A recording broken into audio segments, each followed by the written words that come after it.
parle trop. Eh oui, beaucoup trop. Et il devrait même éviter de chanter. Bonjour et bienvenue pour ce nouvel épisode de la série H.O. Le film du jour s'appelle Dark Waters. Il est réalisé par Todd Haynes. Je l'ai vu à la télévision et il est sorti le 22 novembre 2019 aux États-Unis. Alors, vous parlez de Dark Waters, c'est un petit peu un sujet glissant. C'est comme tous les podcasts que j'ai fait sur des films avec des sujets politiques. Très peu de personnes les écoutent. Alors, calmez-vous. Restez 2 secondes à l'écoute et vous allez comprendre où je veux en venir. Il se trouve que c'est pas forcément des films qu'on a tendance à considérer comme amusants.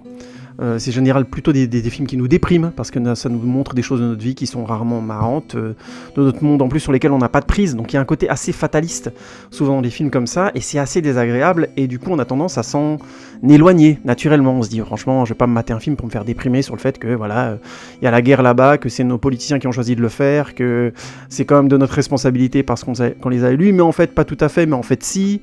Vous voyez ce que je veux dire, toujours des sujets très très sympas qui ont tendance à nous foutre le moral à zéro. Et en même temps, il faut qu'on sache, il faut qu'on soit au courant, donc c'est pas non plus des films où on dit ça doit pas exister, mais on est un peu embêté parce que d'un côté, on préfère des films qui nous permettent de nous évader et qui nous donnent de l'espoir indirectement, quelle que soit cette forme d'espoir. Hein. On peut être par exemple un ultra pessimiste et avoir besoin de mater des films qui soient encore plus dark que ce qu'on peut imaginer. Ça nous fait du bien. Vous voyez ce que je veux dire ? Le positif, chacun le voit à sa porte et selon l'inclinaison de la pente qu'il regarde. Mais en l'occurrence, le fait est que ce genre de film a tendance à un petit peu éloigner les gens.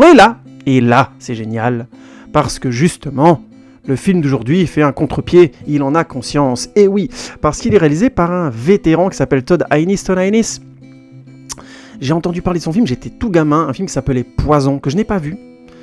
C'est juste quand j'ai revu que c'était dans sa filmographie, je me suis dit mais oui, quand j'étais gamin, j'avais entendu parler de ce film, voilà.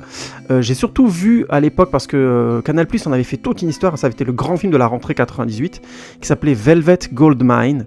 Velvet Goldmine, c'est un film sur la vague, grosso modo, glam rock qui a eu à un moment donné, qui a déferlé sur les États-Unis et sur l'Angleterre notamment, à la fin des années 70, et on avait notamment un Ewan McGregor dans des clips plus que suggestifs sur, la réussite de ce style de musique. Je crois que le film, je l'ai vu il y a très longtemps, franchement ça me revient pas. Je crois que le film tourne autour grosso modo de l'utilisation un peu putassière de ce mouvement et de comment on a fait de l'argent sur eux, d'où le titre Mine d'or Velvet. Donc voilà, sinon j'ai pas vu d'autres choses de lui, c'est un mec qui a fait en général des films assez au sujet, assez fort, assez complexe, et donc le voir sur Dark Waters est relativement logique. Je connais pas forcément bien sa filmographie, mais je trouve que les sujets qu'il aborde sont par définition des sujets peu évidents, et il a toujours visiblement un regard assez politique dessus, et donc Dark Waters est à cette image. Alors là, vous allez me dire en quoi ce que je viens de vous dire vous détrompe du fait que c'est un film politique lambda que vous connaissez déjà et que vous avez déjà vu 20 fois pour vous déprimer une bonne fois pour toutes. Eh bien non, parce que je crois que une des grandes forces du film, justement, c'est de réussir à donner l'impression que c'est ça et finalement être un peu plus que ça. C'est-à-dire qu'on sent que Todd Haynes a conscience de faire un film politique et qu'il doit proposer autre chose pour que ça devienne autre chose. Et je trouve qu'il y a trop peu de réalisateurs qui en ont conscience. Les rares réalisateurs que j'apprécie, qui arrivent à travailler sur ce sujet-là, notamment, sont très rares parce que les formes aussi de ces films politiques, là je dois être honnête, le film d'aujourd'hui va être un peu un cliché à cet endroit-là, ont tendance à tous se ressembler. C'est des films de procès, c'est souvent des films d'alcôve, c'est souvent des films avec des dîners fastueux, machin, blablabla, on y est un peu, et puis on voit, il y a toujours ce truc de clivage des classes qui est filmé de manière très sobre, très, entre guillemets, froide. On documente presque plus, et tous les films sur ce sujet-là ont tendance à un peu tous se ressembler, sous prétexte d'avoir un respect à la réalité, ou plus simplement d'avoir un respect par rapport aux gens qui ont vraiment vécu ces choses, et ainsi de suite. Ce qui est compréhensible et respectable, mais au cinéma, ça a eu une tendance à appauvrir un petit peu ces films, à les rendre un petit peu clichés, à les rendre un petit peu évidents, à les faire tous se ressembler, et donc à en éloigner, mine de rien, petit à petit le public. Et ça, c'est vraiment dommage. Un des rares réalisateurs qui sur le sujet me paraît vraiment intéressant ces derniers temps, c'est Adam McKay, notamment avec des films comme The Big Short ou Vice, qui sont des films particulièrement intéressants et sur lesquels il a vraiment proposé des formes radicalement différentes. Je reviendrai dessus à l'occasion, hein. De toute façon il faut que je fasse une vidéo avec images The Big Short probablement, et sur Vice aussi, alors peut-être moins sur Vice. Ça, si vous avez envie que je vous fasse je sais plus si j'ai fait un podcast sur Vice, je sais plus. Je crois que oui, je vais regarder. Si c'est pas le cas, je vais en faire un. Tiens, on va se le noter de côté, parce qu'Adam McKay est vraiment un réalisateur très intéressant, qu'il est temps que je vous fasse découvrir. Donc tout ça pour dire, on est là typiquement dans une forme de film qui a du mal à se remettre en cause, Adam McKay en étant rare à essayer autre chose, et Todd Haynes le fait très différemment dans ce film, dans Dark Waters, en proposant un style visuel, comme je vous disais, assez classique. C'est un film de procès, un film d'enquête, un film où on croise ces moments-là avec des moments de révélation horrible, qui augmente petit à petit de manière crescendo l'horreur de la situation, et je vais vous expliquer ça dans le plot. Et en général, on arrive à une forme de conclusion qui est supposée rétablir une forme de justice, ou alors pas du tout, qui est encore plus déprimante. On se rend compte que les coupables ne seront jamais chopés, ou que les vrais coupables tomberont jamais, que c'est des fantoches qui tombent devant, bref, ainsi de suite. Donc c'est assez classique, assez intéressant, mais Todd Haynes réussit, je trouve, de manière assez très intelligente. Je ne le spoilerai pas d'ailleurs, je pense qu'il faut voir ce film, dans sa toute conclusion, à retourner un peu ça, à dire non, c'est pas ça que je voulais dire, et c'est pas ça que je vais vous transmettre, et pour le coup, le côté tiré d'une histoire vraie trouve toute sa valeur, je trouve, à cet endroit-là. Alors avant de continuer, on va passer par le pitch, et vous allez voir un petit peu où je vais en venir, mais je vais essayer de faire court, parce que je sais très bien, vous êtes quand même en train de vous dire « Ah, un film politique, est-ce que je vais regarder ça ?» En même temps, les sujets graves comme ça me déprime. Mais non, je vous dis, mais non, pour le coup, le film réussit quelque chose un petit peu. Alors faites-moi confiance, vous êtes abonnés, vous êtes des fans, vous mettez la cloche, vous mettez la totale, donc vous savez très bien que ce que je dis a une énorme valeur, et que sur le YouTube Game, il n'y a personne, à part moi, le YouTube Game en sueur. Tu te trouves drôle? Oui, extrêmement. Ne suis-je pas le célèbre comique Arnold Albert Schweitzer? Robert Bilott est un avocat qui travaille pour la firme Taft, Stettinius & Hollister. Oui, je sais, ça fait un peu Hearst, Reen & Nair, enfin on peut avancer tout ce qu'on veut. Bref, Robert Bilott est un avocat d'affaires qui marche plutôt bien, qui est en train de monter dans sa boîte, le jour où il est contacté par Robert Tennant, un fermier qui lui dit que son cheptel est en train de mourir à cause d'une intoxication, et que par un ami de sa mère, grosso modo, il s'est su qu'il était avocat, il avait besoin de son aide. D'abord réticent, ne s'occupant pas du tout de ce genre de sujet, il a quand même un petit peu la fibre familiale, la fibre locale, et il décide quand même d'aller voir si cette histoire est vraie. Et il constate avec horreur que Robert Tennant a perdu non pas moins que 190 têtes de bétail. Ça commence à faire un petit peu beaucoup. Il commence donc à faire des recherches et se rend compte que peut-être l'un des clients pour qui son cabinet d'avocat travaille, la corporation Dupont, aurait peut-être quelque chose à voir et déverserait dans l'eau de la rivière qui est littéralement celle de la ferme Tennant des produits toxiques, notamment à base d'un certain téflon. Oh my God! Pas besoin d'aller beaucoup plus loin, pour ceux qui le savent, c'est la fameuse histoire du scandale du téflon, je reviendrai dessus après dans le scénario, mais on va d'abord débarrer de manière rapide, entre guillemets, sur les décors. Grosso modo, on est dans une reconstitution très très bien faite, puisque l'histoire se passe, si je ne dis pas de bêtises, début des années 90, si c'est bien ça. Oh, maintenant j'ai un doute. Ah zut. Oui, je crois que c'est ça, c'est début des années 90, et fin des années 80, et on a vraiment une reconstitution, je trouve, assez crédible d'une Amérique profonde, et aussi du cabinet de l'époque. Ça fonctionne très bien, même si on sent très bien qu'il y a une économie de moyens. Limite, les bureaux des avocats font... Allez, si on fait un peu les malins, on peut voir que ça fait décor, parce que ça manque un petit peu de vie, ça manque un petit peu de détails, mais on sent clairement que ça inquiétait pas Todd Haynes de coller à la réalité ou de donner un sentiment de vraisemblance. Ce qui l'intéressait, c'était d'être précis dans les faits et de suivre donc notre personnage de Robert Bilott de la manière la plus proche possible, tout en gérant grosso modo l'impact de cette enquête qui va littéralement consumer toute une partie de sa vie, et l'impact sur sa famille, sur sa vie professionnelle, et évidemment sur d'abord la famille Tennant, et puis petit à petit les millions de gens touchés par cette affaire. Donc au niveau décor, on est vraiment dans quelque chose de sobre. J'ai beaucoup apprécié notamment le travail puisqu'on a plusieurs scènes qui se passent dans la maison de Robert, avec sa compagne Sarah et leurs enfants, et on va vraiment au fil des années, cette maison qui a un côté fin des années 70, tout doucement entrée dans les années 90, avec des détails, genre la télé qui change un petit peu, la composition de la table, les vêtements aussi des enfants, tout ça. C'est assez subtil, j'ai trouvé que ça fonctionnait bien, même si on sent que c'est une famille classique. Alors, est-ce que c'est... plutôt protestants, je pense, ou je sais pas, parce que j'ai toujours un doute dans les films américains, parce que par définition en France on est plutôt catholique. Non, je crois qu'ils sont protestants, donc ils sont assez croyants, et donc il y a un côté comme ça un peu, je caricature, vieux jeu dans la manière dont ils s'habillent, mais c'est modéré, hein. L'enjeu du film c'est pas de s'arrêter là-dessus. Et grosso modo, j'ai trouvé que ça donnait un contexte assez efficace au film, parce qu'on comprenait un petit peu les ressorts moraux du personnage de Robert Bilott sans forcément avoir à le connaître ou à créer ces fameuses scènes où on a le personnage principal qui va expliquer d'où il vient, qu'est-ce qu'il fait, pourquoi il fait ce qu'il fait, quelles sont ses motivations, nanani nanana. Bref, c'est une utilisation du décor intelligente, bien faite. Si on doit donner un détail que j'apprécie particulièrement, c'est un travail aussi un petit peu sur la photographie qui fait qu'on a l'impression d'être dans les années 70, et ça a été certainement filmé en HD comme film, sans aucun doute, puisque c'est avec Mark Ruffalo dans le rôle titre et que Todd Haynes c'est quand même un réalisateur plutôt connu. Le film a eu 20 millions de dollars de budget, ce qui est correct, ce qui n'est pas un gros budget, mais qui est pour un film politique américain est plutôt réussi. Et en l'occurrence, il y a vraiment eu, je trouve, un bon équilibrage, ce qui fait que on est dans le contexte et en même temps on comprend. L'enjeu principal, c'est de sentir que Robert Bilott chez lui est grosso modo un peu un extraterrestre, puisqu'il est rarement chez lui, et quand il est chez lui, il n'est pas vraiment là. Sa femme lui reprochant assez vite d'ailleurs d'être peu présent pour ses enfants, mais vous allez voir pourquoi en voyant le film. Et de l'autre, c'est un peu un extraterrestre aussi, quand il est à son cabinet d'avocat, il n'a pas vraiment sa place. Et ça, c'est vraiment dû, je pense, à un travail sur le décor qui est toujours un peu vide. Le seul moment où il a l'air à sa place dans le film, c'est à un moment donné où il est engouffré, étouffé sous les dossiers. Et c'est le moment du film où on commence à le sentir un peu dans sa place, quand il commence à enquêter, quand il commence à faire un travail de fond. Sinon, à chaque fois, il a l'air un petit peu dépassé. Tu le savais qu'il était dans les chiottes, tu pouvais pas prévenir? Tu y as plus pensé? T'as oublié qu'il y avait un gus armé jusqu'aux dents planqué dans les chiottes? Vincent, regarde la taille de ce flingue. Il est plus gros que le bonhomme.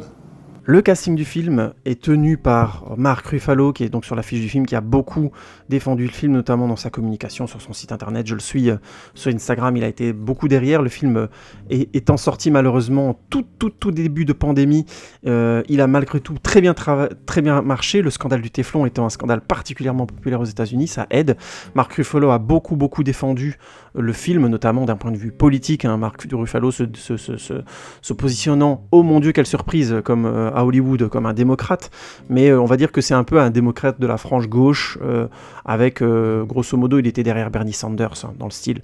Vous savez, si vous connaissez un petit peu la politique, Bernie Sanders, c'est celui le plus à gauche des candidats américains des deux dernières présidentielles, et grosso modo, il est limite considéré comme un communiste. Bon, quand on voit son programme, on rigole, mais dans l'idée, c'est un gros progressiste de gauche, et donc Mark Ruffalo était derrière, ce qui fait que c'est logique de voir Mark Ruffalo à un moment donné se lancer dans des films un peu plus politiques, notamment avec Laura qu'il a gagné en faisant des films comme Avengers et autres. Tout ça pour dire, c'est le rôle titre, et au-delà même de toutes ces considérations politiques, il est bon, voire très bon. Ça, c'est un des acteurs, je pense, qui est le plus stable, le plus efficace de ces dernières années. Je le trouve particulièrement juste dans la plupart des films où je l'ai vu. Je vous renvoie à ma micro-critique de The Infinite Polar Bear, que j'avais beaucoup aimé, The Infinitely Polar Bear, que j'avais beaucoup aimé, qui en français s'appelait Daddy Cool, mais comme il y a d'autres films français qui s'appellent Daddy Cool, je vous conseille plutôt de vous référer au titre original, qui est un excellent film, entre autres, et je le trouvais aussi très bon dans le rôle de Hulk, tout simplement. C'est un vraiment excellent acteur, et là encore une fois il est dans une performance tout en nuances, puisque le personnage de Robert Bilott est un mec qui a des convictions, mais qui n'a pas non plus de charisme, donc il n'arrive pas à s'imposer, notamment par sa prestance ou par sa verve, mais par contre par les faits, par sa pugnacité, par son travail. Mais en même temps, ça l'épuise énormément. C'est un bourreau de travail quasi masochiste. Et on voit clairement dans le film Mark Ruffalo avoir, entre guillemets, imité le vrai Robert Bilott, en faisant notamment un geste du visage comme ça, où il est un peu dans une sorte de pragmatisme, il avance un peu la mâchoire, il est un peu taciturne, il a aussi une manière de se tenir, un peu la tête baissée comme ça, les épaules vers l'avant, qui correspondent probablement au vrai Robert Bilott, et qui sont aussi à l'image de son personnage, qui plus il avance, plus cette histoire l'affecte, plus on sent clairement que physiquement il est affecté, et le film le joue assez subtilement en allant vers un point culminant que je ne spoilerai pas ici, mais bon, c'est de l'excellent Mark Ruffalo, vraiment un très très bon acteur. En face de lui, on a une excellente Anne Hathaway dans le rôle de Sarah Bilott, qui décidément est une actrice qui est de plus en plus pour moi à suivre, qui est un peu à contre-courant de ce qui se fait en ce moment à Hollywood, je trouve, puisque j'aurais du mal à déterminer un petit peu sa ligne de films. Elle a commencé avec des films, on va dire, un peu grand public, comme Le Diable s'habille en Prada, je crois que c'est son premier gros succès. Et ensuite, elle a quand même fait Catwoman dans The Dark Knight Rises, où elle était excellente. Dernièrement, je l'avais vue dans une comédie. Je crois que c'était alors je sais plus comment ça s'appelle, c'était un remake d'un film avec Steve Martin, mais le titre me revient pas, qui était assez sympa, avec Rebel Wilson notamment, où elle était vraiment très bien aussi dedans, en jouant quelque chose, de la comédie de théâtre limite très très bien. Elle avait aussi un rôle particulièrement efficace dans Ocean's 8, qui était pas forcément un grand film, mais elle était très très bien dedans, je trouve. Le casting globalement d'ailleurs s'en sortait plutôt bien, faut être clair. Mais elle était très bien. Enfin bref, c'est une actrice qui, pour le coup, en fait, on attend un petit peu vous voyez, si je dois prendre Nicole Kidman, on va attendre son Dogville, quoi, le film qui fait qu'on va se dire, bon voilà, c'est bon, Anne Hathaway, une bonne fois pour toutes, c'est là, la grande actrice, elle mérite ses étoiles Hollywood et blablabla. Mais je me surprends à voir qu'elle puisse encore tourner dans des films qui sont vraiment des films à petit budget comme ça, avec des gros enjeux politiques, parce que c'est pas forcément très bien vu par les studios et par Hollywood, et en plus, elle a clairement le potentiel pour aller tourner avec des Lars von Trier ou autres. Elle y est. Donc, j'ai peut-être raté, dans sa filmographie ce genre de choses, je la suis pas forcément, mais je constate que les dernières fois où je l'ai vue, à chaque fois, j'étais bluffé par le choix de ses films et par la qualité de son interprétation, aussi bien dans des comédies très grand public et très légères, limite artificielles, qui n'ont pas forcément grand-chose à raconter sur le fond, et en même temps dans des films comme ça très forts et très profonds où elle joue une mère donc protestante pratiquante qui est vraiment entre guillemets la super maman, mais qui est limite aussi au bord de l'explosion parce que son mari il est pas là, et elle le fait très très bien. Je trouve qu'elle a quelques scènes dans le film, elle est excellente et ça aide énormément le film à exister, puisque on est face à un film typique de procès et d'enquête, donc ça peut vite devenir un peu lourd, et comme je disais, tous ces films-là se ressemblent, donc c'est très important d'avoir des acteurs principaux qui arrivent à donner de la chair à ça, et le couple Mark Ruffalo et Anne Hathaway est juste excellent. Simplement excellent. Je noterai simplement aussi Tim Robbins dans le rôle du patron de Mark Ruffalo, qui était excellent dans le rôle de Tom Turp, et il est vraiment très bien. Tout le casting est à l'avenant, c'est vraiment du très très bon taf, avec Victor Garber, qui est un acteur que vous avez vu dans des tas de films. Dès que vous verrez son visage, vous dire mais oui, je l'ai vu dans telle chose, et qui est très bien dans le rôle de Phil Donnelly, le président de la compagnie Dupont, qui est impeccable, avec des scènes tirées de faits réels qui sont juste fous, quand on apprend en cherchant un petit peu que ça s'est effectivement passé comme ça. Bref, je vous laisse découvrir. Je fais en la parenthèse sur le casting, mais j'insiste, pour faire tenir des films politiques comme ça a l'air bête, mais il faut vraiment avoir des acteurs très très très solides, parce que sinon ça devient vite un film qui ressemble à tant d'autres sur un sujet, un scandale politique, financier, industriel X, parce qu'il y en a sans arrêt, et c'est difficile de faire se démarquer ces films, et grâce à Mark Ruffalo et Anne Hathaway, le film se démarque clairement. Merci à tous. Oh chérie, vous m'aimez, chérie. Je fais juste un petit point sur la mise en scène, parce que j'ai beaucoup apprécié deux effets dans le film. Le premier, c'est celui dont je vous ai parlé avant sur les décors, le fait de réussir à rendre, avec un travail sur le corps de Mark Ruffalo et sur son attitude, et un travail sur la lumière et les angles de caméra, à quel point finalement dans le film il ne trouve sa place réellement dans le plan qu'à un moment donné où il est au milieu de plein de documents. Il a des milliers de documents à vérifier, et il s'assied là, et on sent qu'il passe sa vie là, et c'est là qu'il se sent bien.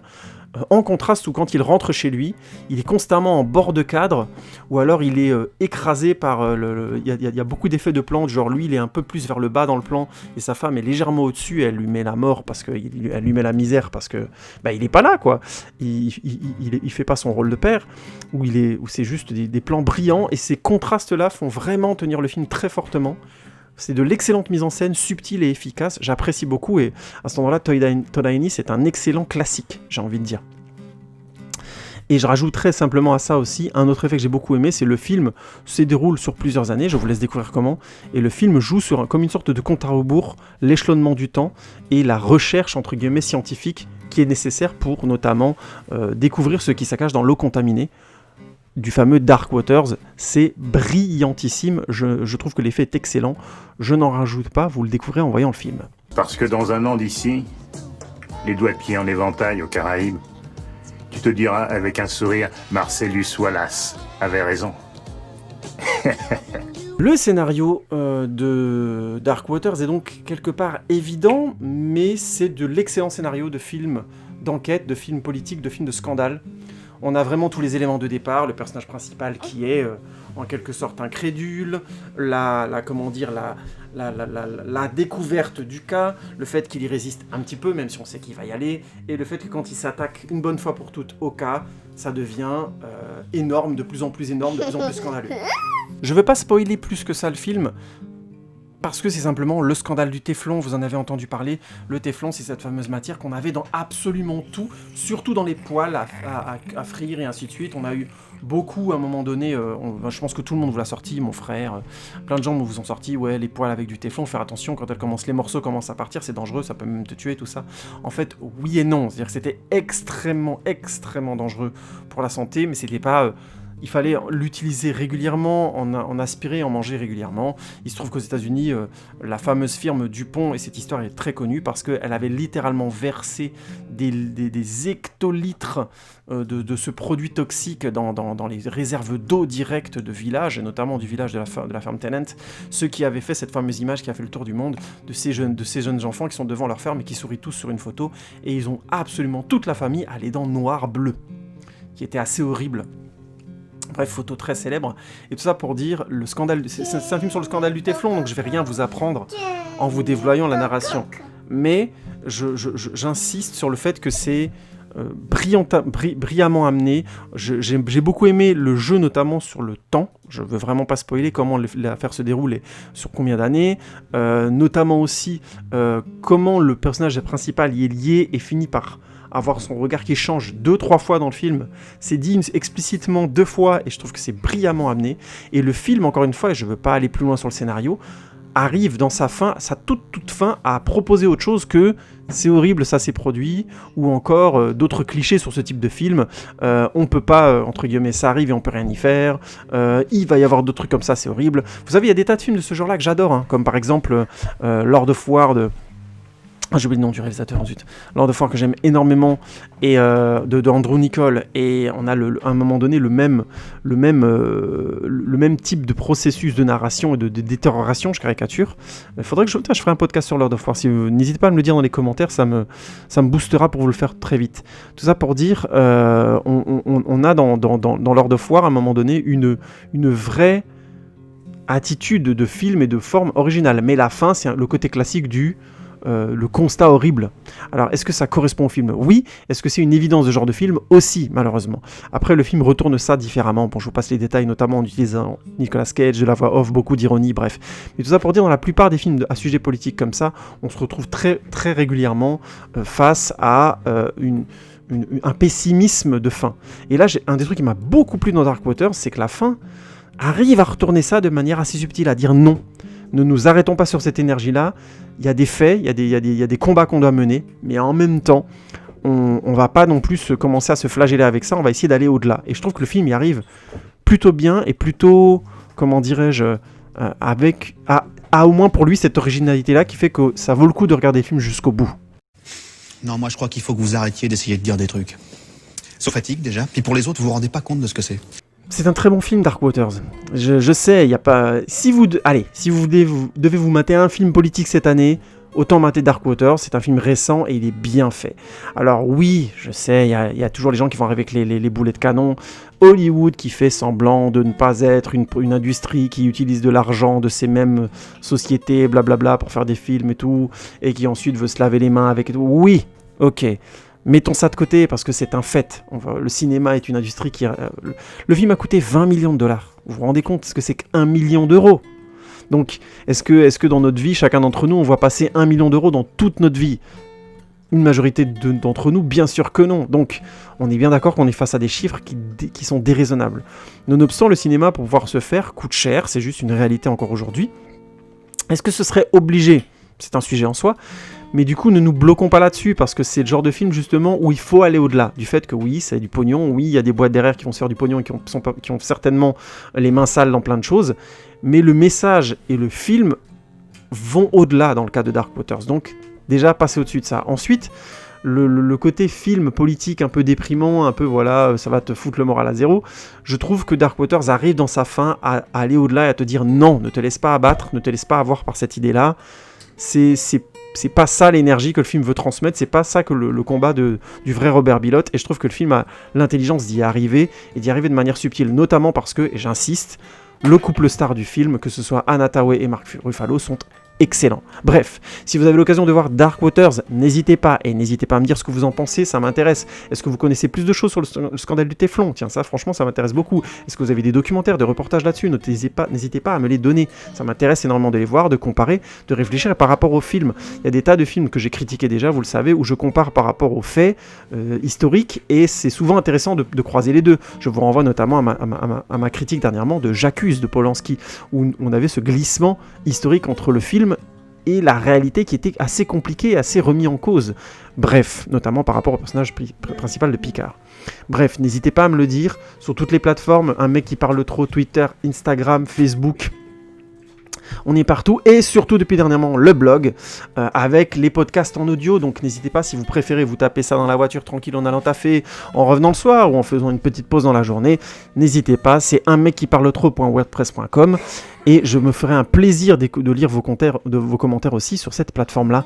Merci beaucoup pour votre écoute, il y a encore eu des abonnés dernièrement et des retours excellents, merci encore, et on se retrouve bientôt pour un nouvel épisode de HO. Salut les amis, ciao ciao.